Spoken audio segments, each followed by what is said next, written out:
Hello, everyone, and welcome to our part one of our season finale of. Oh, Kelsey's gonna hack up along. All right, now she's back. Kelsey, how you feeling? Welcome to our season finale. I know you've been a little under the weather, but you've been studying up for a trivia match that's happening next week. This is part one of our finale. Part two being that trivia match. Have you been taking care of yourself first and foremost, and B, have you been studying? How are you feeling?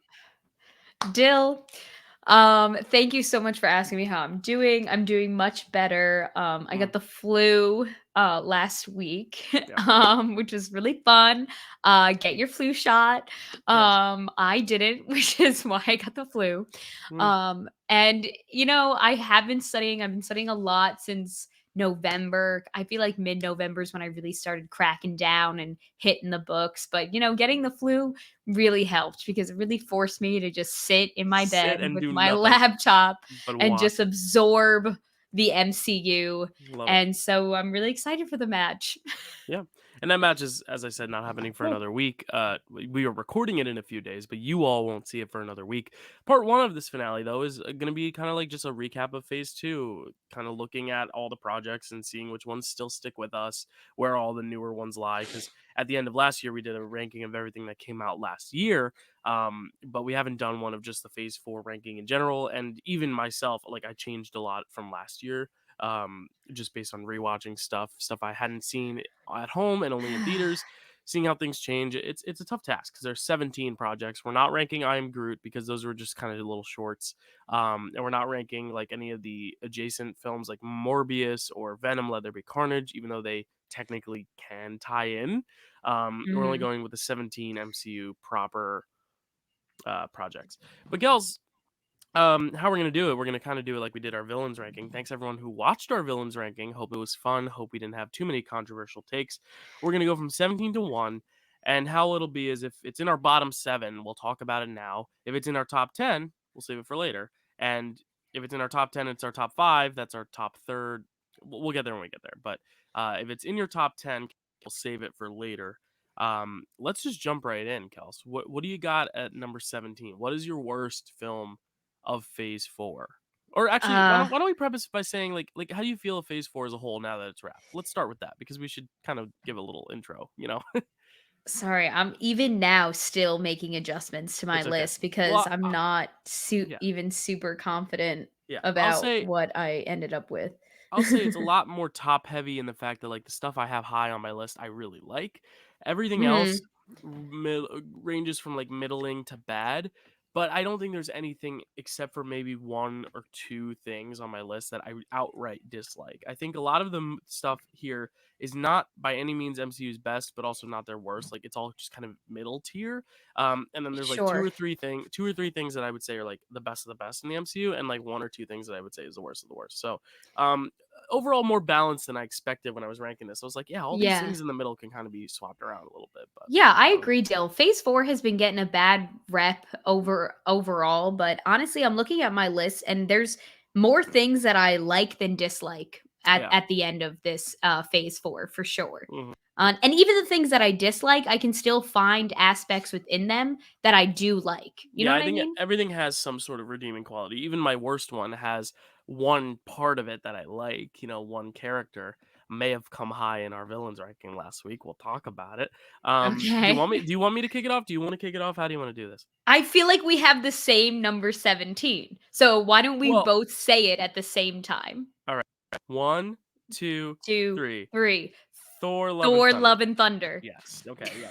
So we're in agreement. It is, in Excuse my me. opinion, not just the worst thing in Phase Four, but I think if I had to rank all 30 something projects, this is definitively at the bottom for me. I think it's the worst examples of the overuse of humor in the MCU. I think it's the worst examples of the utilized visual effects department or overworked and underpaid visual effects department. Not that they're underutilized; they're utilized quite Mm, well. It's just they're not mhm. given the time to do what they need to do and the demands and all that. I think it's some of the most honed in acting. I think it's some of the worst use of marketing and the fact that you're selling it as a Guardians team up and they're gone within 10 minutes. I think the villain's great, but does the villain work in the Mhm. context of everything else going on in the film with screaming goats and a protagonist dying of cancer. Like, this could have been great if they had gone the more serious approach, but you can't have Taika Waititi of all people be the guy to do that if you're going to handle like gore and cancer. You know, you can't have the guy who's just like, I want to make gay rocks and screaming goats a thing. It's like, that's great. I want to see that movie or that movie, but this movie was like kind of a combination of both those things. And there are bits and pieces I like. I love the LGBT representation. I love Christian Bale, and I do like the chemistry between Chris Hemsworth and Natalie Portman, but everything else for me in this film was just poop. Um, Yeah. yeah, Yeah. It was, yeah, Dill, it's one of those things where it's like individual elements work so well on their own, but when yeah, it's all together, it's poor execution. right, And the way that I went about this ranking was I gave myself 5 categories as we do for our villains ranking, and I, did it out of 25 total. mm, And so the 5 categories that I gave myself were style, like that stylistically, did I like the tone and the aesthetic of the mm, film or the TV show, the project, whatever it was? Did I like the villain? Did I think that there was a good action to story ratio? Because mm, I feel like it's really good to find balance in these films of that. Um, am I excited about what's coming next? Like, did this movie set up for some greater story or set up a great character that I'm looking forward to seeing in the future of the right, MCU? And lastly, do I think the film stuck the landing? And for the first 2 categories for Thor Love and Thunder, style and villain, really high scores. I gave the style 3.5 out of 5 and then the villain a 4 out of 5 because right. you know how much I loved Gore. He was number 1 on my villains ranking. But then for everything else, it was pretty low for Yeah. me. Yeah, and I So, think it's important when we talk about, like, future projects. I think there's a difference between having you excited with this character and this story and seeing where this story goes rather than, "Oh, this is gonna be the next character in that movie." Like, I think there's a difference, like, because example, Doctor Strange in Multiverse set up Clea at the very end in the post credits, and, like, to me, yeah, that's not a pro for setting up the future. That's just an extra added thing that adds nothing for me. Whereas, like, right. yeah, I agree. Like something like Moon Knight, for example, it's like, no, I'm excited to see Mark Spector again. It's not because they're Yes, trying to set up other absolutely. installments. It's just, it's the character we've seen. I'm excited to see more of. Like, I think there's a difference there. Because I hate when the MCU is just there to promote future projects. Like, kind of like, Yeah, um, yeah, I can't really think of a lot on the top of my head, but like, like the Hercules tease at the end of this isn't like, oh my god, I can't wait to see Hercules. Like, that's the difference. But right. like, No, I I know don't what know. you're saying. You Like know what it I'm saying? should, like these movies or these TV shows shouldn't just be like vessels for something better. Like they should Right. all be able to exist and stand on their own 2 feet. Right. Yeah, but still have you excited for these characters that we've spent time with. Yeah. All Yeah. right. 16. I don't know if this is controversial, but I've got Miss Marvel at my 16. Is that in your bottom seven? This is tricky now because I didn't put the numbers 17, Oh, okay. 16, 15. Miss Marvel is my, yes, in my bottom 7. Miss Where Marvel is is it my for you? 14. 14. All right. So you've got two movies or projects between Miss Marvel and Thor Love and Thunder. Let's talk about it now though, since we have it here. Sure. 16 and 14. It's getting a sweet total of 30. I think this is one of the strongest premieres Disney has ever had.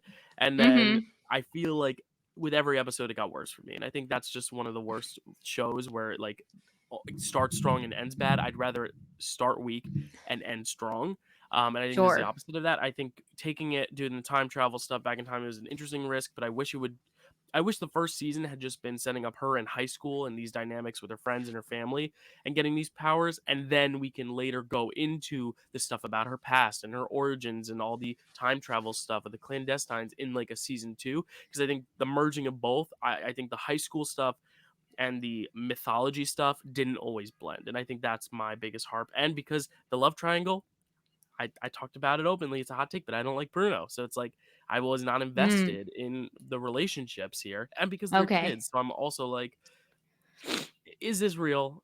Or is this just like a crush? Like this doesn't have the stakes that another film like a Doctor Strange and Multiverse of Madness might have, where like Benedict Cumberbatch's character is older and like uh Christine, what's her, Rachel McAdams' character is also older and like she's getting married. Like that's a big leap from like I have a high school crush. So I think just the stakes in general fell a little lesser as well. But I'm Sure. excited for her though. I think I'm most excited to see how they utilize her in the MCU now because I think it was kind of a muffled, fumbled origin story. But I think it's gonna it introduces us to a character I'm excited to see. Yeah, yeah, I agree, Dale. Honestly, 2 of the projects are a little bit higher on my list solely because I loved the main characters so much and I love Right. the performances that they gave. And the reason why like I miss Marvel a little bit higher than you is just because I'm so excited to find out what happens next for her. I really Mm, truly am. And I love the style of the show. It was just so fun and colorful mm, and different and we didn't have to worry about those big epic endings that are take place in just a gray or a dark yeah. atmosphere that you Yeah, it was, hate. like, in the hallways of a school, which was kinda interesting. Yeah. Yeah, honestly, you get rid of those 2 episodes where they go back to, like, Pakistan and time travel and shit, and I think it's a little higher on my list, but, that's where I had it. Um, alright, Kels, what is your number 16? My number 16, and I don't feel great about putting it this low. It's just that there's other things that I like better than it, Okay. and it's What If. Alright, that is my 15, so we could talk about it now. Okay. Yeah, so Cool, tell me cool, about it. cool. Yeah, Jill, I went back and I watched and I rewatched What If recently for, studying purposes, and I really really found myself enjoying every single episode. I mean, maybe not every single episode. There are some episodes that are better than others, but I think just and I love it as a concept. Mm. I just think that it's one of those things that I could really, take it or leave it. Yeah. You know what I mean? That's kind Yeah, of how I like feel about it. yeah, it's like in the overall MCU, you get rid of it, it doesn't change much. But I like Yeah. that idea of just like being able to enjoy it as these little one-off things, kind of like a comic. Like it's just like a spin-off comic. Like if these are Yeah. big comic books, this feels like the little newspaper clipping that you read, and you're like, oh, that's quite fun. Um, I think the difference here is that, like, at the end, they try to make it all connected, and I'm like, "That was a mistake for me." I liked it just Mm. being its own anthology thing. I'm wondering if this maybe would've worked better if they'd released it in theaters as, like, a 2-hour movie with, like, 6 shorts, and it's just, like, an anthology movie. I'm wondering if maybe the series aspect of it, people expect it to kinda come together, and that's why they forced an ending where they all kind of culminate all the worlds. I liked it better when it was just each individual thing stood on its own. I like the style though. I think the style is what's best Yeah. about it. The animation. I like seeing animation Mhm. in the MCU. I wish there was more of it. I just recently rewatched both Spider-Man Into the Spider-Verse and Big Hero 6, and I think those are two of my favorite Marvel movies ever. They're not MCU movies, but they are Yeah. Marvel properties. And I Yeah. think it just goes to show how awesome animation is, and I wish they went more down that route. Wish they embraced animation a little more because there's so much you can do. But I agree. I think it's kind of like because it is such an oddity and such an outlier, it's like it's hard to rank because it has the least impact on the MCU. And I do like how some aspects of What If are kind of we found them bleeding into aspects of like the canonical MCU with like Kurt's whole bit with the Baba Yaga and aspects of like the like zombies being in Doctor Strange Right. Multiverse of Madness, him, Yeah. bringing to life the corpse. I do like how they're kind of like playing with it a little bit. But at the end of the day, there's just things that it's not that I don't like What If, it's just that I like everything else a little bit better. Yeah, for sure. So that was my 15. So I already talked about my 17, 16. So now you tell us, what is your 15, Kels? My 15 is Hawkeye. Oh, okay. Yeah, that's in my bottom 7. That's my 11. So it's like the very Oh, top, very, very top of the bottom wow. here. That's right Um, outside your top 10. yeah. So Oh, that you comes really in. like Well, Vincent yeah. D'Onofrio. Well, not even. I think honestly he's one of the weaker parts. I like his performance, but I think Kingpin is Yeah, one of the weakest parts, and I think that's where I don't right. like the series is when it kind of adds like 2 or 3 more elements at the end that don't really need to be there because you have so much going on, and I feel like this is almost one of Mhm. those shows where it could have been a 10 or 12 episode show because there's so much going on. The reason I do like it is because I like Kate Bishop and I like Yelena. Like I really do like them, and I think this is honestly the strongest character arc for Hawkeye himself as well. I think he's definitely outacted and outshadowed by Haley Steinfeld, but Haley Steinfeld is Yeah. so charismatic in that role that I've watched the show 3 times full all the way through, and like that's a time commitment to watch 18 episodes. But I genuinely do like her character so much, and I like Yelena so much that I Yeah. love watching that series for that. I think structurally as a story, I think it gets way too cluttered at the end because you have Hawkeye, and then you have Echo, and then you have Yelena. It's like and you have Eleanor. You have like four villains, and then you have Jack, the decoy villain, and then you have all the tracksuit guys. I'm like, it's too much. It's Yeah. just way too much at the end. But I also think the Christmas vibe is great. I love the atmosphere. I love the style. So it's Yeah. got so many highs and so many lows that like it kind of just meets in the middle for me. But I think it's got a little bit more positive than negative. So like I definitely like it more than you. But tell me why they come in at 15 for you, Kelsey? Well, it kind of really sits in the middle of the road for me, Dale. I gave Hawkeye on in my categories kind of straight threes just across the Hmm, board. It got a little more, it got a 3.5 for style just because I do liked the Christmas aspect of it. It's right. great to rewatch, especially during this time of year, with the music and the decorations and everything that's going on. Um, and since it was just so middle road for me, it therefore by default just came in the bottom half of my list. Hmm, And I will say that the show is called Hawkeye, and that's not even the character that you walk away being excited true. about or True. really caring all that much about. You know what I mean? Unless we in the future find out that Haley Steinfeld's character, Kate Bishop's name is gonna be just Hawkeye, then I think it works a little bit better because it's like, oh, we're Okay. watching the origin of her rather than his send off. Um, so that's my hope is that we can look back at it and be like, no, she's Hawkeye. We're watching her story, not his. But I agree. Right. I think Okay. he's definitely overshadowed by her. But he's still good. And I think that third episode, the one with the big car chase, the one take, I think Yeah. that is possibly my favorite episode of all of these except for 2. When we get to the 2 episodes I like more, I'll talk about them, because they're both in my top 6. But yeah, I think Hawkeye episode 3 is like top 3 episodes behind the 2 I mentioned. All right. 14 you said was Miss Marvel for you. I have a feeling we're gonna punt this up to our top 10 after I say my 14. But I've said my issues Okay. many times on here about it, and I hate to do it, but I'm putting Black Widow at 14. Okay. Is that in your top 10? That is it definitely in my top Okay. 10. Okay, I figured. That's okay. What is That your hurts 13? my soul. I know. We've talked about it though, Kels, and we know. We knew this was coming. Yeah, I Kels, know, I what know. is your 13? It moved up if it helps. Than where I would have originally, Thank you. 13. What's your 13? 13 would be for me the Guardians holiday special. That is in my top 10, Kels. Alrighty. All right. Um, this is So gonna we'll be a save it for later. fun. This is gonna be a fun episode. All right, cool. So my number 13, I don't know if this is in your top 10 or not because you've said you liked it more than you did the first time you saw it. I have Doctor Strange in the Multiverse of Madness at 13. That's in my top 10. All right, moving right along. Kels, what is your number 12? My number 12 is She-Hulk. That is my number 12. Let's talk about it, Oh, Kels. Tell us, wow! yeah, nice Amazing. job. Tell us about She-Hulk, Kels. So, Dill, earlier when I said there were two things that were higher up on my list, and I feel like the rest of the fandom's list, because of the performances that were given Yeah. during these projects.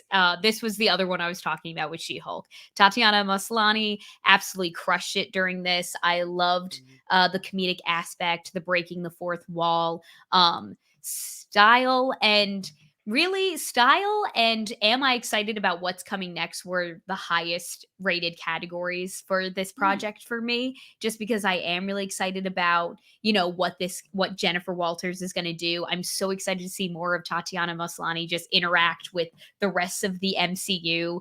I'm excited to what her relationship evolves into with Daredevil.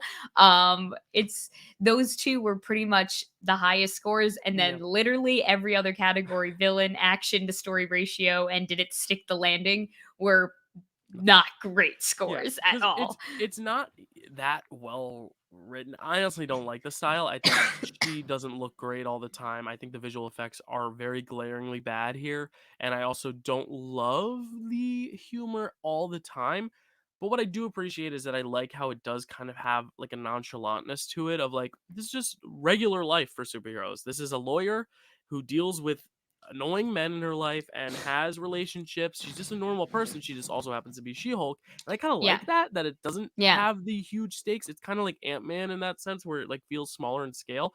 think the difference is that this is a series that plays out like a sitcom, whereas like Ant-Man is a movie like sandwiched between Age of Ultron and Civil War. So I honestly think this is even more successful than Ant-Man because it like has its own identity. It feels like its own separate thing. But I think the Sure. detriment to that is that it does feel a little bit like an outlier to the rest of the MCU.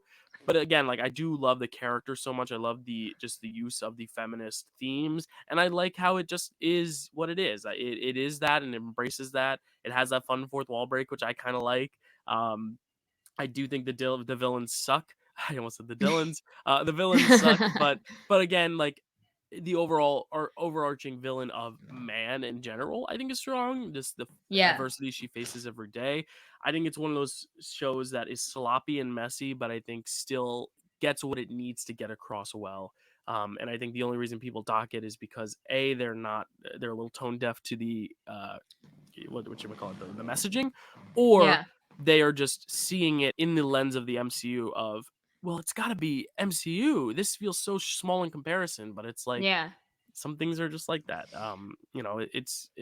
I don't mind the fact that it's smaller scale. I think it works for this.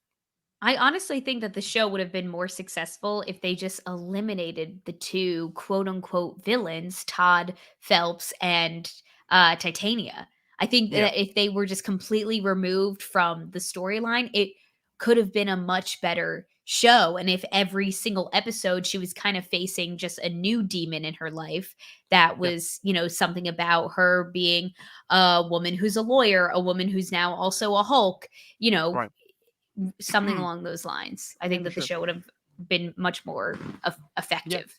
yeah. I just like the idea of like lawyers for superheroes because obviously Yeah, there's so much stuff that happens as a result of all this chaos, all the superhero-ness that's great, but it's also like there's a lot of detriments. Like we see it with Falcon and the Winter Soldier too. Like the fact that people lost their homes, and then when the blip came back, it was overpopulated because everything had been settled into after 5 years. And I like the conversations of like the real life shit that this would happen, that would happen because of this. I think it's one of the strengths of Homecoming is the stuff with Michael Keaton's character where it's like, no, like they ruined New York City. Like this fucked up my life, and I like yeah, that. I like the real life detriments and all that stuff. So I think having a sure. lawyer series is kind of interesting, and not one that's like Daredevil where it's like do we get much more superhero stuff than we get law stuff. Whereas here, I think we get a lot of good lawyer stuff. It's a lot of fun.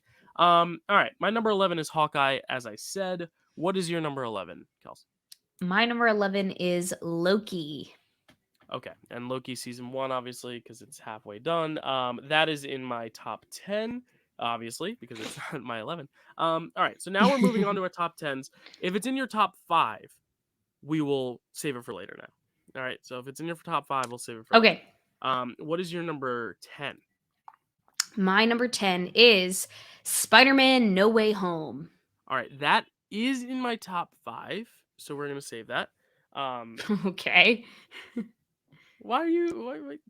I can't read your I reaction. just this Um, is like I feel like the first ranking. I mean, we haven't done a ranking in a really long time besides the villains one, but we just keep pushing everything into later, later, later. Yeah, I know. It's just Um, funny. well, we all have different tastes. It's fine. My number 10 is Fat W's Falcon and the Winter Soldier. That's my number 8, so we can All talk right, about cool. that So we'll talk now. about it now. Tell us about Fat W's, Kels. You said fat W's, and now I understand why. Because on my Um, sheet, I'm writing FATWS because I don't have the time to write it all out. So no, it's I Fat understand. W's. I did the same thing on my phone, but to Mm-hmm. hear it said that way, I would Yeah. have never. It Big was fat funny. wins. Big wins. Fat W's. Tell us about it, And Kels. What do that's you what like about I it? think this show was, still a Yes, big big fat wins. W. Um, yeah, I I mean, agree. I've spoken highly about this show ever since that it came out like nearly a year ago now.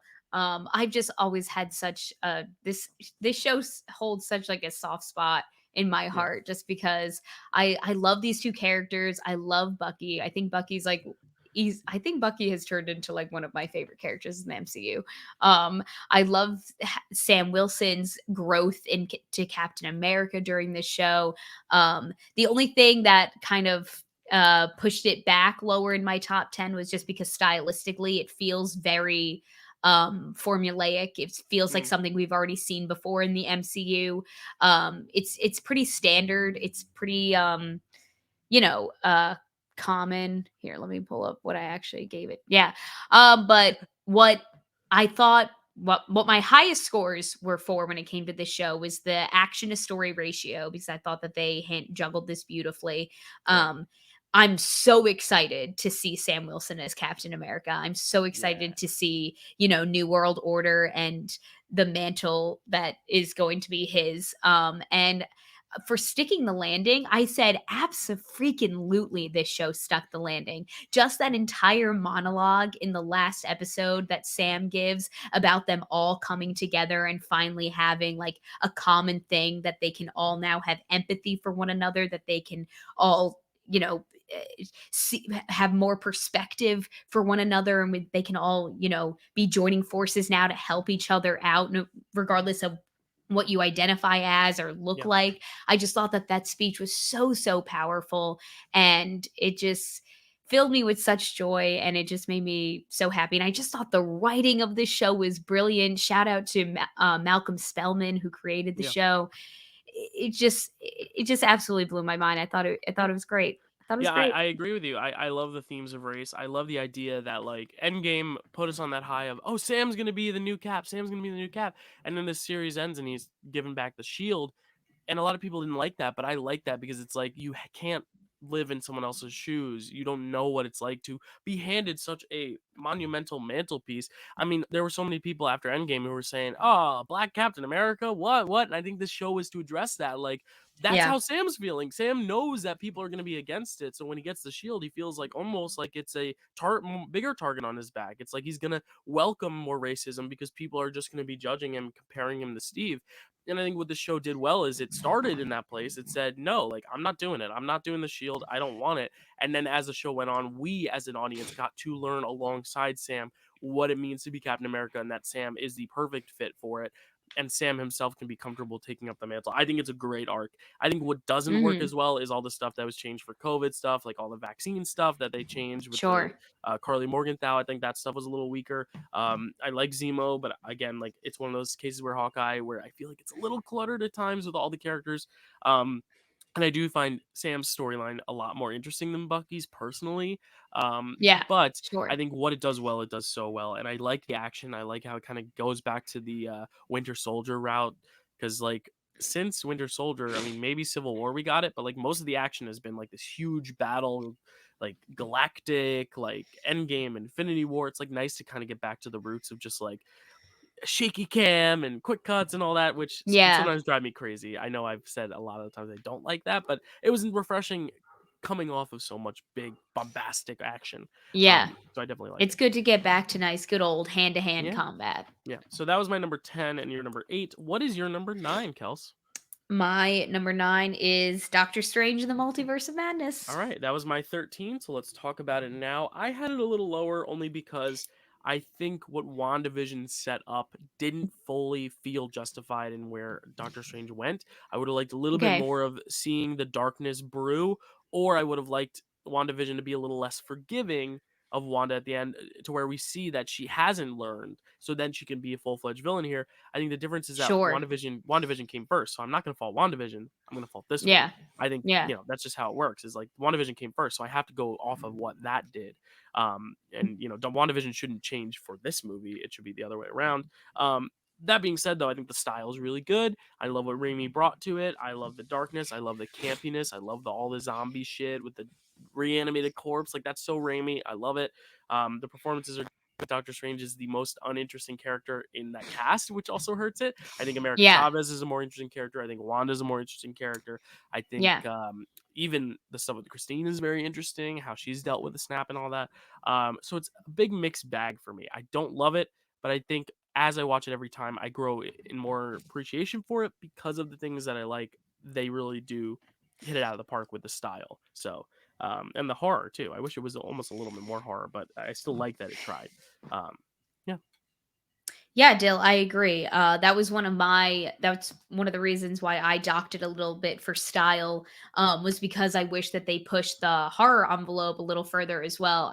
I wish that when it came to the MCU, I feel like we kind of have been dipping our toe in different genres for so long that I'm kind of getting sick and tired of us like half-assing things. I wish that we Mm, would just 100% fully commit to something. And I think that something later on that neither one of us has mentioned yet, so I'm assuming that it's high, does really successful because they yeah. fully 100% commit to a certain genre and aesthetic.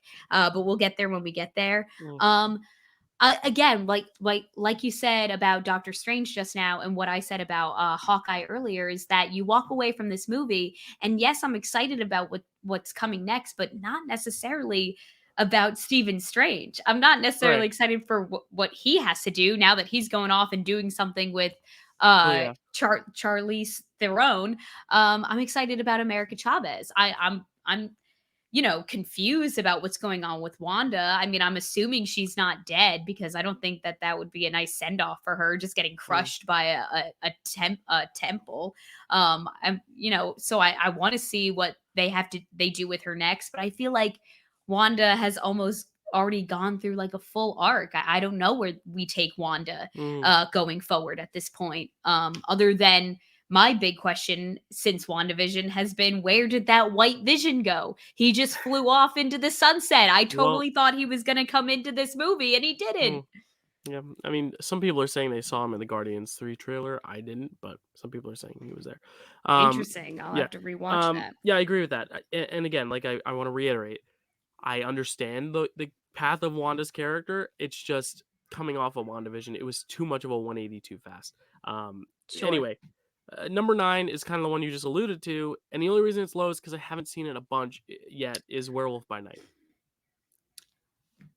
Oh, that's in my This top top 5? five. Okay, cool, cool. I figured. My number 8 then, because yours is Fat W's. My number 8, Hmm. also because I've only seen it once and I can't really judge it, is Black Panther: Wakanda Forever. Interesting. That's in my top five. Okay. All right. I'm gonna just go on with my 7 then. See if you have it here. Is this on your top 5? Okay. Shang-Chi and the Legend of the Ten Rings? Yeah, that's in my top five. Great. What's your number 7, Kels? Wow. My number seven is Black Widow. Okay. All right. So not too much higher. Okay. You made it sound like that was your number 1 when I said it was my 14. I literally only had it 7 spots lower. Um, tell us about Okay, Black but Widow it though. was What do still. you love about Black Widow? Jill, you know what I love about I know. Black I Widow. know. I know. We've I talked about it love somewhat. I love that this is just like a woman-led project and story. I love the obviously everyone loves Yelena in this story. I think that this is a great, way to even though this isn't what Nat does last like chronologically in the MCU, but this is a great, I feel like, last send off for Nat because she takes down her biggest demon at the end of the day, which was Dracoff, who raised her in the Red Room. I think that the fighting style, again, this is where we get back to good old fashioned hand to hand combat. It brings us back down to earth, and I just think that she is such a unique fighting style that I could just genuinely watch it all day long. Um, Here, let me see what I gave actual numbers for. Yeah. I docked a little bit for villain because, Dracoff wasn't that high in my villains ranking. I thought that it had great action to story ratio. I'm excited about what's coming next only because I'm excited for Yelena and Yelena's journey now throughout the Mm, MCU. And I really do think that this project really stuck the landing. yeah. And yeah, I Yeah. I just loved Yeah, it. I I think my qualms with it, my one big one is that the way they released it, doing it after Endgame, it loses so much of the weight because it's like, yeah, it's great to see, but it's like we know she's gonna go. Like we know she doesn't live, and it's like Sure. it's kind of bittersweet that way. It's like I would have loved for this to come out right before Endgame or like right before Infinity War. Like give us some of that. Then I think this would have been top 5. I Yeah. also the visuals in the third act just for me completely lose me. This is where I first started to notice that the visual effects department was the visual effects were a little bit more visual defects. Like it was Right. just Sure. the scenes where they're flying around the air. It's like Black Widow's the one hero who doesn't need to be up in the air for her final fight. Like have her do something grounded, like her just flying through the air and jumping from shrapnel. Like I was like, I don't like it. Sure. But Yelena's so good. I think the characters and the actors here are the highlight for me. And I do like the feminist messaging. It's just I don't think Dreykov's a good villain. I don't think the Taskmaster is that good. Like I think the villains are weak. It's kind of what you said for She-Hulk. Like you take those Sure. villains out of it, I might like it even more. Yeah, I don't know. I think the acting and the characters are why I would come back to it. But if I watch through the MCU, I might try to watch this before Infinity War and maybe see if I like it more then. Because I think just having this be the first big movie for Phase 4, it's like welcome back to the theaters. Here's the character doesn't survive 5 years after this, so it's like man. Sure. Um, and that's just the way the MCU is. It's a fault of the studio that they didn't want to greenlight this earlier. It's like they didn't have faith that the Yeah. Black Widow movie would work, and it did. I think it's still good, but it's just not my favorite. But that we've talked about it, and Mhm. hope you still forgive me. So I do, I do. I I my just number hope that, 7. like, the uproar and, the complaints people have had about this project inspires the creators behind the MCU, cough, cough, Kevin Feige, Yeah, to push these projects when they're necessary and yeah, not when they feel like an audience is ready for them. Because for sure. obviously back before Infinity War, Civil War, we were ready for a Black Widow movie then, Oh yeah. and we got it, it was almost like too little, too late.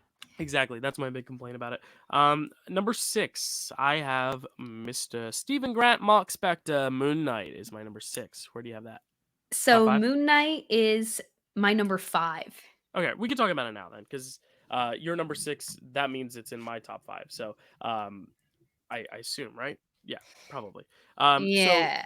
yeah, we'll just talk about Moon Knight now. I really like Moon Knight. I think that's another example of the pilot was so strong that like the next few episodes after that, I was waiting for it to kind of capture that magic of the pilot. But the difference between this and Miss Marvel is that it stuck the landing so well. I thought, like, I loved Mm, this exploration into his backstory. You didn't get it at the top because the audience, they made it so that you could kind of experience the confusion with him, and then at the end then reveal the answers. And I love that, how we're kept guessing and we have to figure it yeah. out ourselves.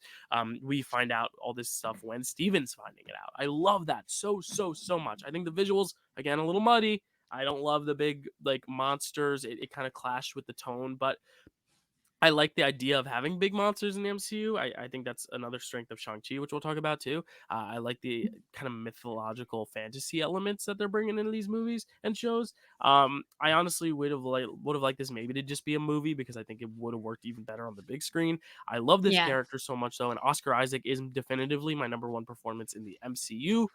Period. I have decided. Nice. Michael B. Jordan is now number 2, because I think well, rewatching Wow. some from this, Oscar Isaac is definitively my favorite performance in the MCU. So Dethroned Mikey yeah, B. Mikey B.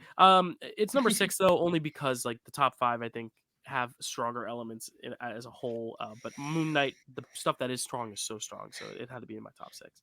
Tell me, why is it in your top 5, Kelsey? I loved Moon Knight so much still. I loved the style. Like you said, Oscar Isaac was just so brilliant during this role. In this role, I was pushing for him to be. He got nominated for an Emmy for another Hmm, miniseries that he did, but I was really hoping that he'd be nominated for this just because yeah, I thought he was so brilliant. Um, yeah. it's interesting that you say that this show really stuck the landing for you, because that was one of the times where I docked it a little, Dill, Oh, is okay. only because during that last episode where he decides to go back for Steven instead of continuing on as Mark without him, I Right, thought that it would have been more beneficial for the character to kind of have an arc where he kind of finds himself where he no longer needs Steven, where he can right. kind of, Yeah. be without him and, just be just Mark and kind of Mm, just go on being him. Although as much as we love Steven, I love Steven. yeah. Guys know And how much I love I Steven. think that's why I'm more forgiving of that last episode, because as Okay. I'm with you, I'm like, oh, but they had this such a powerful moment, but then I was like, no, but I feel like it would be incomplete with this character without Steven. And this opens up avenues Mm, for this character to do a lot more now, having three sure. personalities rather than two. Yeah. So Sure. That's true. And so I guess that's kind of why I forgive it a little as well, because then I remember during like the last fighting sequence, they were like seamlessly switching back and forth between one another and, adding in their own, advantages as Steven and then as Mark while they were Right. fighting and doing all that. And plus the fighting, Oscar Isaac, such a badass. Mark Spector is like such a badass. Like he's Mark Spector is like nearly an anti-hero, I would say. And Jake Lockley is definitely a villain. And then Steven is definitely a Yeah. hero. So I just love the multifacetedness of this character. And I'm Yeah. just so excited to see what happens next Hell yeah. for him. Yep. What's your number 6? I'm assuming it's in my top 5 because we haven't mentioned it yet. My number 6, this is gonna shock you as much as it shocked me, Dill, is WandaVision. That is in my top 5. It does I surprise figured it me would actually, be. yeah. Because as Yeah, most people know, when we ranked all the projects of last year, that was our combined number 1. So yeah. I'm interested to hear that after we talk about more movies. And this is going to surprise most people because a lot of people put this as their number 1 of Phase 4, but Kelsey put it at her number 10. Yeah. This is my number 5. It is Spider-Man: No Way Home. It's right at the bottom of the top 5, but Okay. I think I come from it from a place of nostalgia, so obviously I think I was always gonna like this movie a little more than you, but I Sure. also think the qualms I have with it are so big in the fact that they gave away all the villains in the marketing, and I know the big reveal was going to be the 3 Spider-Men together. That was going to be the Mm, big reveal, but because you revealed that Doc Ock, Green Goblin, Electro, Sandman, Lizard were all in it, everyone kind of assumed then, oh, maybe the other Spider-Men will show up. It's like you already kind of spoiled your big reveal by revealing your other reveal. I think if you just kept it dark and not said that any of those villains were in it, it would have been the biggest like jaw dropping moment of all time. Not to say that the theater experience wasn't great. This theater experience was still awesome regardless, but I feel like a mm, lot of its surprises were kind of spoiled ahead of time, maybe intentionally, maybe unintentionally. That being said, I think what it gets right, it gets really right, and that's in Spider-Man's arc and in Tom's arc, in the fact that mhm, he is this, friendly neighborhood Spider-Man, but he's never really been able to be that because he's been dealing with such colossal shit that when a death happens and it happens to be the closest person in his life, he loses himself and he wants vengeance. He wants to kill, and he has to learn that it's not about killing, it's about saving. And I like that because so many superhero movies I feel like go down the route of, oh, we just got to kill, kill, kill. So much so that in Endgame, essentially, uh, Iron Man, he's saving the world, but at the same time he's snapping, he's still killing half all of Thanos' army. He's mhm, basically becoming a weapon of mass destruction when the whole point of Iron Man's arc is that he wasn't, like that he was against mm. that. And then Yeah, he ends up being himself a weapon of mass destruction instead of just snapping his fingers and maybe turning them all nice or something else. So I sure. like the argument of Spider-Man standing for being a hero doesn't mean you have to kill. It can be that you save, and change rather than killing. I love that message. The reason I have it lower at 5 though, watching it at home takes away a lot of the oomph in the fact that Yeah, when sure. those A lot of the Spider-Men come through the excitement. portals, it's exciting, but there are timed pauses for applause in the movie that when you're Mm, watching at home, it's like, why is Andrew Garfield just standing?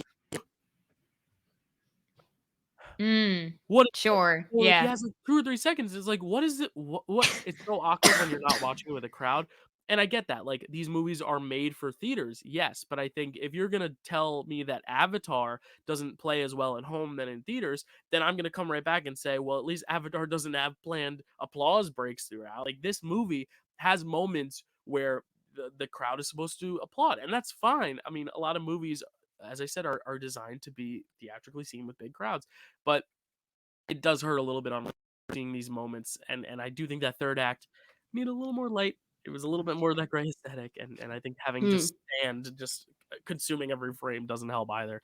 Big massive sand, but again, I have enough of nostalgia that, like, seeing Toby, Andrew, and Tom together was so exciting, and I do love what it has to say about heroism, and I love the ending. It's such a bittersweet ending.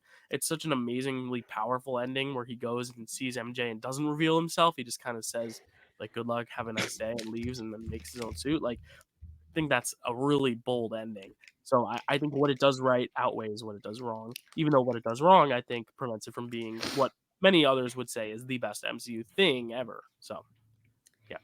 Yeah, Dill. You're excuse me, I'm That's having okay. a No, you're coughing fit. are you okay? You good? Okay. Kelsey's getting over the flu, y'all. You gotta give her a sec. the fact that she's here talking for at least 45 minutes is big. And we still got a few more movies to talk about. So good hanging in there, Kels. She's still going. It's fine. You good? Yeah. I'm so sorry. Oh no, Okay. don't You're apologize. obviously excuse It's me, okay. very passionate about this movie. Um, Um, yeah. Dill, at the end of the day, I walked away from Spider-Man No Way Home the first time we saw it, a little disappointed because everything that the fandom kind of called happened in the movie. And I like when these movies surprise us. But upon rewatch, I totally understand you losing part of like the atmosphere and the aesthetic of watching it at home than versus in the theater. I was just Mm, happy that I heard all of the lines when I watched this movie again at home. true. Um, That's a plus. because we did miss a bunch. Mm, Um, but I will say what I do appreciate about this movie and about Tom's movies in particular is that this is kind of really the most mature movie that we get of his mm, compared to Homecoming, where his whole, you know, um, obstacle is who is he going to take to Homecoming kind of thing, to now where it's like so much is at stake for him. We lose Aunt May. All these villains come into play.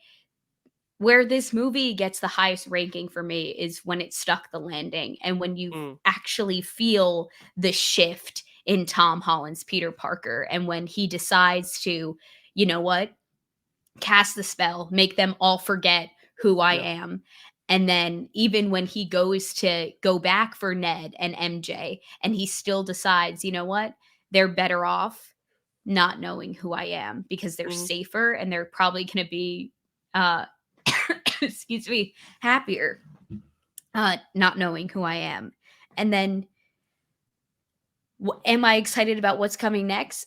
Huge question mark for me because we don't even know if anything is coming next for yeah. Tom Holland's Peter Parker. I mean, I would hate for this to be his send off, Yeah. I even though don't think it's it a will be. good one. It was a good movie, but Yeah. yeah, I'm just Cool. who knows what's gonna happen. Yeah. It's a big question mark for All right. me. My number 4 is your 11, and that is Loki season 1. I have it really high. I was a big fan of Loki. I think this one was the most consistent of any of the shows, and the fact that every single week, I'm assuming you can still hear me, so I'll keep talking. But every single week, I was invested in the story. Yep, you can hear me good. But like every single week, there was so much more intrigue made, but also so much catharsis for what was set up before. Their questions and answers ratio was really good of like what is going on, but like oh my god, that's what's going on. Like the reveals felt worthwhile. I think the only thing I could dog it for is like sticking the landing because it was planned to be one big season, and then they decided midway through to split it into season 1 and season 2. So it does feel a little incomplete, but I like the incompleteness and the fact that the cliffhanger is genuinely. I'm like, what is going to go on? And I have been on the record for saying I didn't really understand the Loki hype until this show. This show is what sold me on the Loki hype. It wasn't Ragnarok, it wasn't Dark World, it wasn't Avengers. This is the one that's Loki hype to where I was genuinely about this character. I liked his relationship with Sylvia. I liked his relationship with Mobius. I'm also not a huge Owen Wilson fan. This show sold me on Owen Wilson. So I think this show did a lot of good for my perceptions of and Owen Wilson. So I give it credit for that. It gave me my favorite Phase 4 character being Miss Minutes. It gave us a great TV theme. It had great style. I love the direction. The more I'm talking about it, the more I almost want to bump it up on my list. I'll keep it at 4 just because that's where I originally set it. But the more I talk about it, the more I just adore this show. I think it's one of the most bold, ambitious, but also still easy to follow, even though it's a little convoluted stories that they've done, which is really Hmm. impressive. So, Loki season 1, I'm a big fan. I'm excited to see what happens next. Kels, why is it outside of your top 10? So it sits right outside my top 10 at number 11. Just because at the end of the day, Dill, I was thinking about who the villain is of the show, and the fact that I really couldn't even pin it down Mm, bothers me a little bit. okay.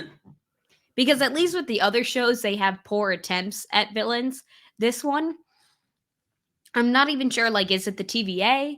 Is it Mm, Sylvie? I guess it's Sylvie. She kind of really takes the most antagonistic turn at the end of the day by killing Kang and then, turning on Loki at the last second and, doing that fake out kiss on us, mm. breaking Loki and my heart in the process.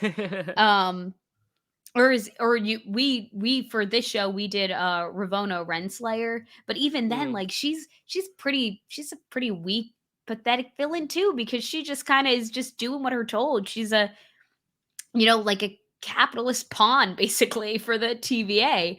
right. Um the where it ranks higher for me is I'm excited about what's coming next, and I think that's kind of how I feel about the show, about how you feel about some projects, kind of just feeling like this is setting up for this thing. That's how I kind of feel about this season 1. And I Mm, get it. We were supposed to get season 1 and 2 together, and then maybe it would have been more successful of a series. But I just have so many questions about this multiverse, about what they're going to do, about all these branches splitting. I'm just so excited for Loki season 2 and how that's going to set up, the next phase basically of the MCU, because yeah, it feels like Loki really is um kind of at the core of what's going to happen next, right. kind of Cool. thing. Yeah, I agree. But Um, there were things that I liked about it as well, like the performances. I think that Loki and Mobius is like the best friendship of the did I say MCU. Morbius by accident? Did I say Morbius by No, accident just you said now? Mobius, but then I'm realizing I'm like, wait, did I say Morbius? Anyway, Morbius, I it's didn't our hear number you one, say so we're not going to talk Morbius. about it now. Yeah, no, Morbius is our number Uh, one, so we're going to save it for later. yeah, Um, you wish, Morbius. Uh, but I think that their friendship is beautiful. I think that the music was so cool for Loki, and the aesthetic and everything. But yeah, there were just other things that I just liked a little bit more. cool. So Um, it's my number 11. that's fine. My number four was that. What is your number four, Kels? My number 4 is Eternals. All right, that's my number three. Let's talk about it now, Kels. Tell us Wow. about Eternals. Oh, people are gonna be so mad. Um, but I love it. I love it. Tell us, why is it in your top four? It's probably for the same I reasons as in mine. I loved Eternals still. Mm, Um, for style, I think this is one of the rare times that I gave something a perfect 5 out of 5. I just love the aesthetic and the cinematography and just the beauty of this film. I love the yeah, costuming. gorgeously shot. I loved all of the Eternals. It just like everything was just so aesthetically perfect. Like it just all fell in line. I loved how they shot things on location and not they used green screens very minimally in Hmm. this film, and it showed. And I think it definitely paid off for them. Um, Villain, it was a little bit lower. It was a 3.5. Action to story ratio, it was like a 3.5. There wasn't like too much action, but it's not like I was really missing it. It was more Yeah, about them using their own individual powers, and not all of their powers are for fighting.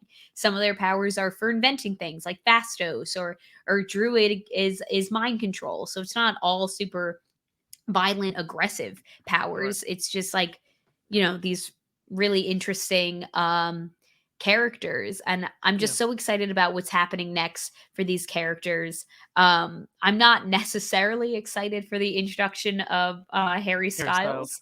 I was until Um we realized that he can't lead a film. I was fine with him because I was like, oh, he's oh like, and he's kind of. ooh. Oh, sorry. But no, I mean, he's a great showman. I mean, his shows are amazing. He's Yeah. well, he is the biggest star right now. Him and Taylor Swift. So Mhm. it's like I am like totally on board with him being in stuff. It's just not leading stuff. So I hope he's still a supporting actor because I think he has the chops to entertain and to have a good charisma. It's just, Mhm. as we saw from Don't Worry Darling and My Policeman, it's like he's not a leading man. Well, Um, hopefully, maybe Eros is kind of more of a bigger, larger than life kind of character that's more yeah, similar to who yeah, he is as a person. Because I feel right. like his Jack and Don't Worry, Darling, and I haven't seen My Policeman yet, but I'm No, assuming it's definitely more low key of a mm, person. yes, no, So yeah. maybe Eros will be a better fit for Maybe. him. Um, I what I love about Eternals is that more than any other thing, except for maybe Werewolf by Night and Moon Knight, this feels like its own thing. It doesn't feel like a Hmm. Marvel thing, and I like that. It's refreshing. I think when it tries to be a Marvel thing, the reason I have it at number three is because when it tries to be a Marvel thing, it doesn't work as well. Like when it tries to force in some humor, I think some of the humor is actually good, but I think there are like maybe two or three moments where I'm like, that's kind of a lame joke. You didn't need that. But what I Mm. do appreciate is that even though we don't get to go into each of these characters' backstories in depth, I think we can still understand the relationships because the actors pull it off. We understand that this is a sort of family, and the betrayals, even though we haven't known these characters for a while, still hit. Like we still feel betrayed because these characters and these actors are portraying the betrayal so well. I think each member, this is the case where there's no real weak link to where I think everyone is unique in their own way. Sprite annoys me, but she fulfills that point of like that annoying girl so well who's like kind of the Tinkerbell. She's in love with Peter Pan, but Peter Pan loves Wendy and but then it makes so much Mhm. sense when you see her arc. It brought a tear to my eye. The fact that this annoying character that I couldn't stand is the one that makes me cry at the end because she gets to Mm. finally go to school and she's like, I'm finally getting to live as a person. I'm like, I get emotional. It's like I haven't known you for more than 2 hours and I'm getting emotional over your stories. So I think that's the power of this movie. And I think Chloe Zhao just knows empathy. She understands to, convey such empathetic and like really real honest people. And I Yeah. love the settings. I love the kind of scaled back, more rural aesthetic. I really like it. I think it's really interestingly lit too. I love the kind of like pseudo moonlight, kind of dimly lit forest sequences, but Mm. because of the deviance and the colors kind of glowing off of them, you can still see everything. I think the use of light is so interesting in this film. I think when it is trying to just be a film and not an Avengers film, it is pretty much my favorite thing on this list. Like I really do like it. So Yeah. it's my number three, but because of some little moments, but here and there. But I love this. I understand why people don't like it because it is so different. They want more of the MCU like humor and action and stuff. They don't want something a little more psychological and philosophical and kind of to deal with gods and time and ancient civilizations and all that. Like it's very heady. But I just as the type of movie goer I am, I'm into that shit. Um, Yeah. the Terrence Malick and the Chloe Zhao herself, like all of her other works, and just kind of this more cerebral feeling. I really love it. Yeah, Yeah. cool. So that's my number three. What is your number three, Kels? My number 3 is Werewolf by Night. Whoo, pretty high, Kels. I love it. Yeah, this was my number nine. I kind of said it earlier just because I need more time with it to like sit with it and enjoy it, and because it is such an outlier, I'm like less inclined to watch it, but I still enjoy it for what it was. I think it does what it Sure. is setting out to do really well. I almost wish it was a little grittier in its aesthetic, as it still feels Disney-fied in the fact that they don't go 100% of the way into the gore factor. I would have loved to see what this would have been like if they gave it the full R-rated budget. But I like it. It's a nice surprise. It's a nice, fun Halloween treat. It's quick. It's in and out. These specials, they leave while they're ahead. They don't overstay their welcome, which I like. Yeah. Yeah, Dill, it's really high for me just because I feel like this was out of I mean, I feel like it's recency bias has a lot to do with why it's really Mm, high, but I feel like out of everything that I watched from phase 4, this one really like left me with just like such like it constantly kept me guessing. There wasn't a ton of promotion behind it. We didn't get like a huge lengthy trailer revealing too much about it, and I feel like that played so well into its favor because I was constantly guessing during it. I really didn't know much of the backstory behind all the characters, and you didn't need to. You got all the information you needed to right. know in the 40 minutes that it happened. I thought it told a beautiful story about these monster hunters and this monster and this family relic, the bloodstone, and this kind of like animosity between these family members, between Yeah. Elsa and her family and all that stuff. And it really left me, like, I walked away from watching Werewolf by Night feeling like I felt it really left me feeling with, like, the magic of, like, when I walked away when I watched, like, Infinity War or Mm, Endgame. Like, it mm, really, like it just felt like, it brought out, like, all the excitement out of why I yeah. love these projects and why I love the MCU so much. That's what it, like, made me relive, and I've been kinda missing that throughout this, phase, but Hell Werewolf yeah. by Night saved it for me. Yeah. Um, Very cool. Yeah. I Where love it was it too. on your list? Number nine. So it's top 10. Okay, I, so I, it's I still in like it your a lot. top 10. Yeah, Gotcha. and my number eight is in your top two as well for the same reasons of I just haven't seen it a lot enough to like really soak it in. Is Sure. your number as we'll talk about it now, right? What's your number two? Black Panther: Wakanda Yeah, Forever. okay, that's the one I was alluding to. It's my number 8, just because I need to see it more. I've only seen it once, so I really don't know where I stand with it completely. I think it's an amazing tribute, but I also think because it has to be a tribute, some of the other stuff gets lost. I think the Martin Freeman stuff is just so useless, but Mm, again, like, this is a tough task, and the fact that he was able to stick the landing at all is really impressive. And I love Shuri's yeah, arc. I love Okoye's arc. I love yeah. uh, Nakia's arc. I love Ramonda in this movie. Like, the performances and the characters are just so awesome in this. Namor too. It's such a good villain. Like, I feel like it would reach higher on my list every time I watch it. It's just on first watch, I still had a few reservations about it that I need to watch again to get cleared. But Kelsey, have you only seen this once, or did you go back to see it again? No, I've only seen it once, Okay. but I was just left with such an impression after this film that it was really all that I could think about for the week leading on, especially because other Okay. people started going out and seeing the film, even people that Yeah. I know don't frequent superhero movies that often, and they were telling me about how much they enjoyed it. And I just love that that's the kind of film that this can be for all audiences, whether or not because I feel like that's what Black Panther 1 was for a lot of audiences. It got a lot of people out of the woodwork just because they Hmm. wanted to see a complete project by people of color. And I think that that's, the strength and the power behind these films that Ryan Coogler's doing for the MCU. And I love that. So I think that this movie just like it takes you in another world. And I just love that the world building and the character building and the culture Yeah. and all of that is just so powerful, and it does this film such a service because it takes you into a completely different world with completely new characters, but it still feels like something connected to a 30 plus movie series. You know what I Right. mean? And Yeah. I Yeah. and that's how I feel about Eternals as well, is that you're introduced to a totally new like traditions and cultures and characters, but it still feels like the MCU. And I love when they find this balance between the two. I love when things don't feel too similar or too close to home or something that we've seen before or something, we've yet to see something that's too out there. Right. Hardly doubt that the MCU would get any complaints from me if they really went far with a genre or anything specifically.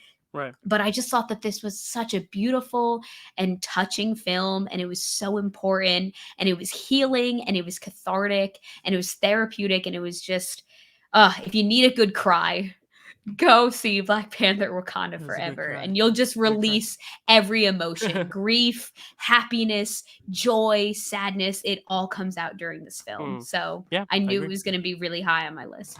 Amazing. My number 2 is, your number 6. It's WandaVision. It's the one that, like, I think it's high on my list because I remember the feeling watching it, and I remember just being so happy every week, kinda having that Mm, mystery and then all the right. catharsis of her. I think she was my favorite character up to that point, her and Hulk, so seeing a whole series where we could dive into her backstory, her life, and the use of the sitcom was so smart, like, using it and going through the different times. Like, if it was just that, it would be exciting, but then they add all these layers on top of it. I think the only reason it's not my number 1 is because with time, with Multiverse of Madness, it's like she goes through this whole growth of finally accepting the fact that they're gone and kind of coming to terms with it at the end. And then the post credit scene is like, just kidding, nope, she's going to find her kids in the Darkhold. And then the next movie, she's a full on villain. And I'm like, it's almost like they went forward and then they went back and then they went forward again and now they're going back again. It's like I wish they found Sure.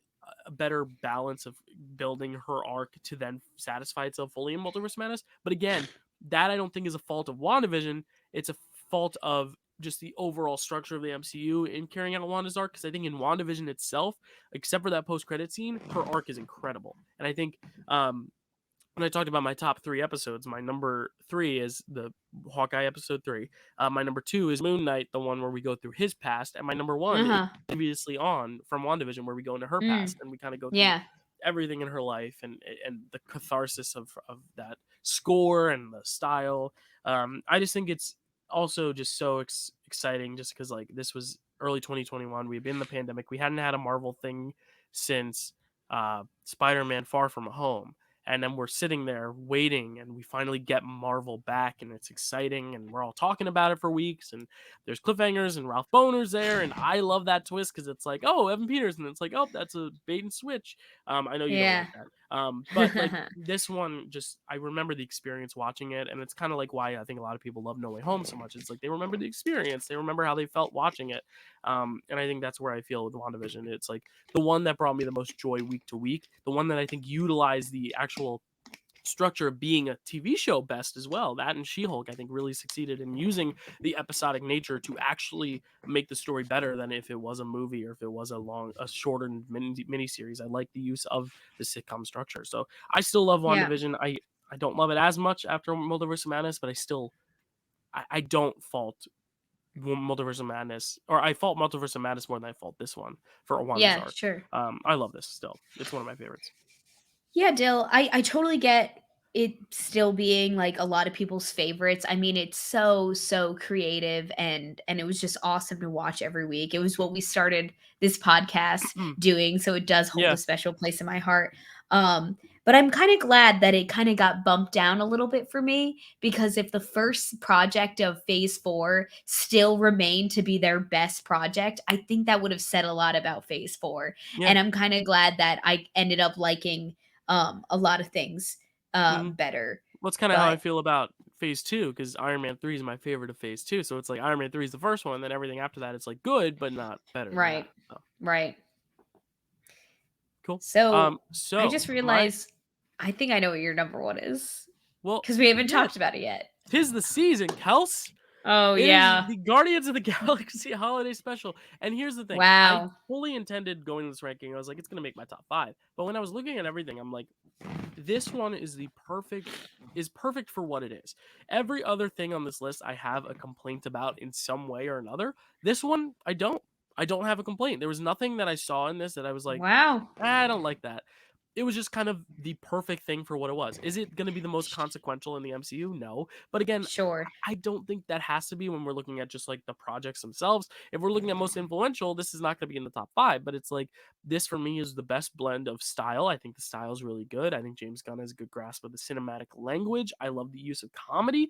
I think it's strong. I think the jokes land. I love the acting. I think gets to show off Dave Batista and Pom Clementif even more. I think Kevin Bacon's fully committed. I like the music. I love the fact that they let Star Lord take a back seat because I find him annoying. But even then, when he has that moment where he's like looking around at all the lights, I'm like, oh, that's kind of brings you know a tear to my eye. I'm like, he's Yeah. finally warming up on me. And I think that's also a strength. I just like it a lot. It is the most recent, and I know I just made the argument that Black Panther and Werewolf by Night need more time for me, but I think that's the difference. Is one immediately on first watch, I was like, "Oh, that's one of my favorite things Marvel's done." Whereas the other ones, I'm like, I have some reservations. I need to see that again. Here, I don't need to see it again to know that it's like my favorite Wow. thing that I've seen in the last few years from them. If this was any longer, it would have lost me. But I think because it's only like 45 minutes and it just gets in and out and it's just perfect length, I think that says a lot about how smart decision making that James Gunn had when making this, and it just fills me with holiday cheer. I'm such a sucker for Christmas, and I think Hawkeye. That's the reason I have Hawkeye higher than you is because of the Christmas stuff, and I think this is the same as well. This Christmas stuff gets to me really, really a lot.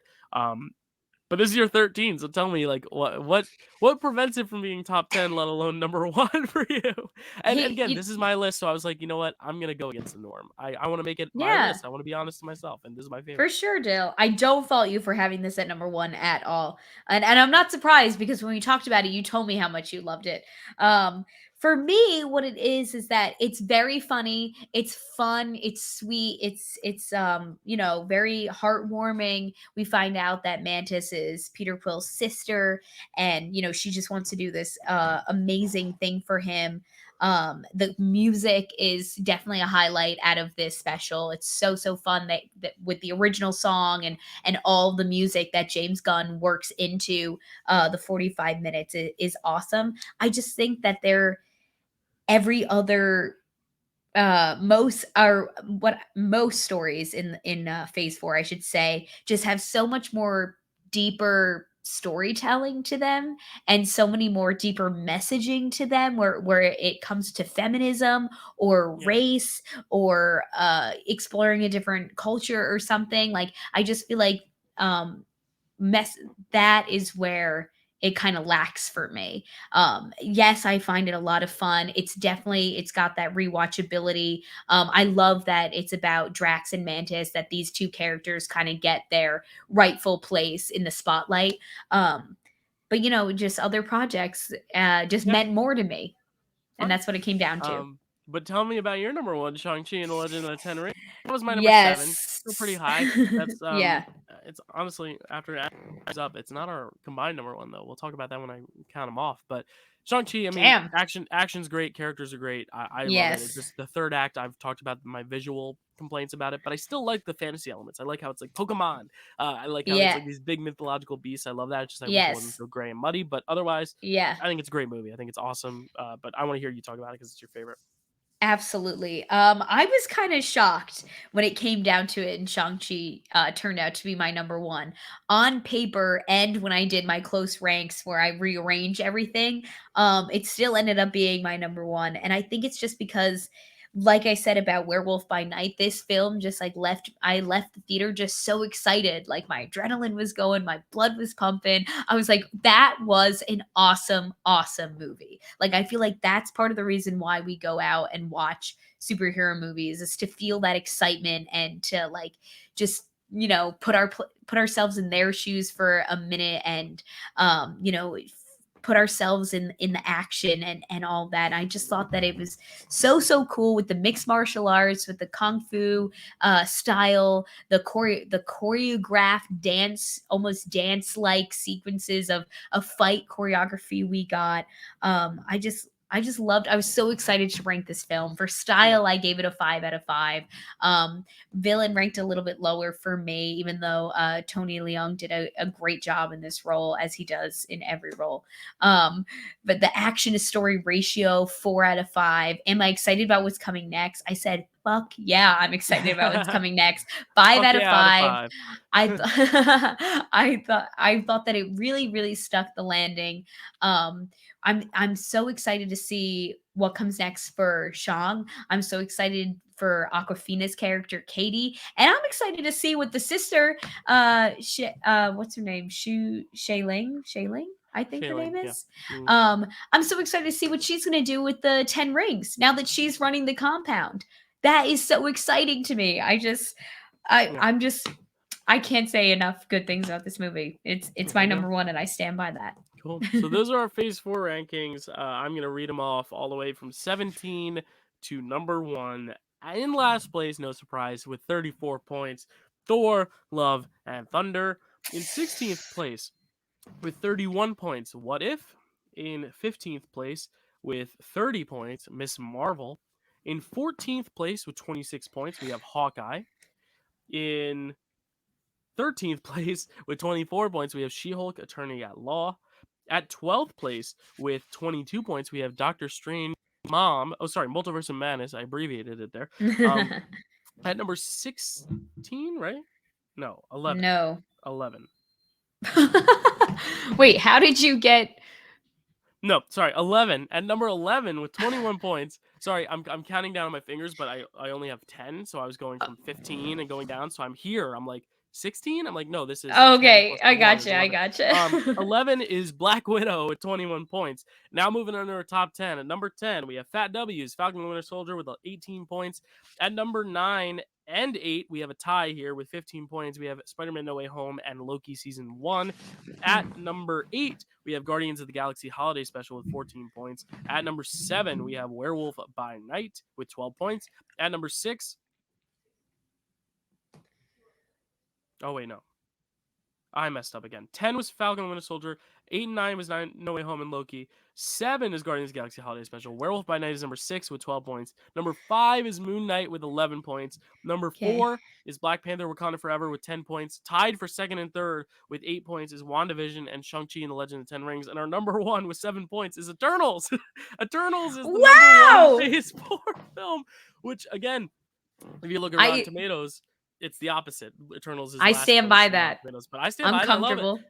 Yeah, I'm your comfortable number with one that ended up ranking. in second with Shang-Chi, and my number 1 ended up in 7th place, Guardians of the Galaxy. I can't complain.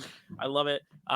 Pretty solid list. And any other thoughts after we've compiled that all? And I know that was sloppily read, but on Facebook I'll put like a Yeah, yeah, list, yeah. an actual official list out so people can actually see it. But um, any thoughts on that? That's Pretty a good ranking. solid ranking, Dill. Yeah, I stand by that. Also, yeah, thank you everyone for bearing with me. I'm so sorry I had that yeah. No problem. coughing. I was coughing a lot No, it's during fine. this episode, so I'm And so thank you sorry for to your watching. ears. Yeah, thank you for watching all season. This is part one of our season finale. As we said, our second half is the Marvel trivia match. So this is our like last time getting to just kind of like address you all, and say thank you for another great year. I can't believe this is still going. This was a passion project in a pandemic, and it's still going because people keep listening and people keep wanting to hear what we have to say. And there's more stuff that gets cranked out of Marvel every single week. We are going to be taking a hiatus after the title match to just kind of enjoy the holidays, kind of settle in, write a few more questions for other future matches, and then we'll be back in January. Our season 3 kickoff will be a match, I believe, between Matt and Zach, but I have to check. Um, for Marvelous Trivia, and we'll have another, undercard match. But some exciting stuff coming down the line for the show. We have a Christmas draft day, which Kelsey will be a part of. We have a Christmas episode of Frame Wreck coming. We have Recipe for Reality Survivor finales coming this week. So we got our predictions coming out tomorrow night. Zach and I for the finale on Wednesday. We got a lot of stuff going on. Picture this will be Christmas themed. A lot of Christmas themed shit. So maybe it's only fitting that Guardians of the Galaxy Holiday Special is my number one. Kelsey, where can they find you? Any last words on the season before we head into this title match? Guys, say a prayer for this title match. I'm very nervous. Noah's a very good competitor. We'll see what happens though. I'm genuinely rooting for him. So we'll see what happens. You Yep. can find me on Instagram at Kelsey A. Kilpatrick. You could find me, follow me on TikTok at Cause13, or you can subscribe to my YouTube channel, Cause Productions. There it is. You can find me Dylan_Randazzo on Twitter and Letterboxd, Dylan Randazzo 417 at TikTok, and the Dill Pickle Movie Network on YouTube. And otherwise, we'll see you next week for the finale of season 2, aka the finale of season 1 of trivia. And of course, the big title match between Kelsey and Noah. It is going down. Pelvic Sorcery, using her superhero name. They're going at it. We're excited.